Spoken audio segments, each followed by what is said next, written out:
Press న్యూస్కి స్వాగతం. 29వ మహా అన్నదాన ప్రసాద వితరణలో 10వ దివ్య పడి పూజ మహాపుష్పాభిషేకం స్థానిక నర్సంపేట పట్టణం నందు ఈరోజు 12 డిసెంబర్ 2024 గురువారం రోజున శ్రీ ధర్మస్థల్ అయ్యప్ప దేవాలయ రంగం యందు అయ్యప్ప సేవా charitable trust chairman Singirikonda Madhavashankar Gupta ఆదేశాల మేరకు దివ్య పడి పూజ మహోత్సవంలో అర్చకులు దేవేష్ మిశ్రా పూజా నిర్వహణలో పడిపూజ దాతలు తక్కళ్లపల్లి లక్ష్మి, చలపతిరావు, యుగంధర్, శ్రీలత, శ్రీనివాసరావు, భవానీ, గోపీకృష్ణ, రాధాకృష్ణ,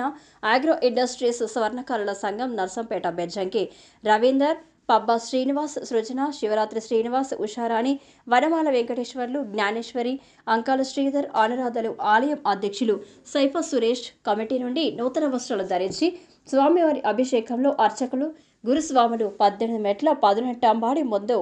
ఆవరణలో కలశం గణపతి జ్యోతి ప్రజ్వలన గావిస్తూ 18 కలశాలపై గంగా, పసుపు, కుంకుమ, పువ్వులు, హారతి చేతులతో కలశాలకి స్వామివారి తాంత్రీయ పద్ధతిలో పూజలు నిర్వహించగా పట్టి కలశాలలో గంగాజలం స్వామివారి విగ్రహంపై అభిషేకం చేస్తూ తేనె, పాలు, పెరుగు, చక్కెర, విభూది, చందనం అభిషేకాలతో పూజలు పూర్తి చేయగా నైవేద్యం శిరస్సుపై ధరించి స్వామివారికి సమర్పించగా మాలదల స్వాములకు, భక్తులకు మహా అన్నదాన ప్రసాద వితరణ చేయడం జరిగింది. ఈ కార్యక్రమంలో పాల్గొన్నవారు చైర్మన్ సింగిరికొండ మాధవశంకర్ గుప్తా, ఆలయ అధ్యక్షులు సైఫా సురేష్, ప్రధాన కార్యదర్శి చింతల కమలాకర్ రెడ్డి, కోశాధికారి దొడ్డ రవీందర్ గుప్తా, మాదారపు చంద్రశేఖరం, శ్రీరామ్ ఈశ్వరయ్య, దేవనూరి అంజయ్య గుప్తా, ఇరుకుల్ల వీరలింగం, దోమకుంట్ల సదానందం, కోమల్ల భూపాలరావు, ఇరుకు కోటేశ్వరరావు, చెక్కిలం కృష్ణమూర్తి, అనంతుల రాము,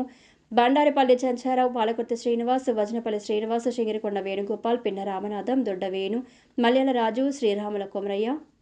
శంకరయ్య, ఆలయ కమిటీ బృందం, గురుస్వాములు, అర్చకులు, గుమస్తా దేశిరాము, శ్రీధర్, మర్రిరాజు, దాతల కుటుంబ సభ్యులు, బంధుమిత్రులు, మాలధర స్వాములు, పలు గ్రామాల భక్తులు పాల్గొన్నారు.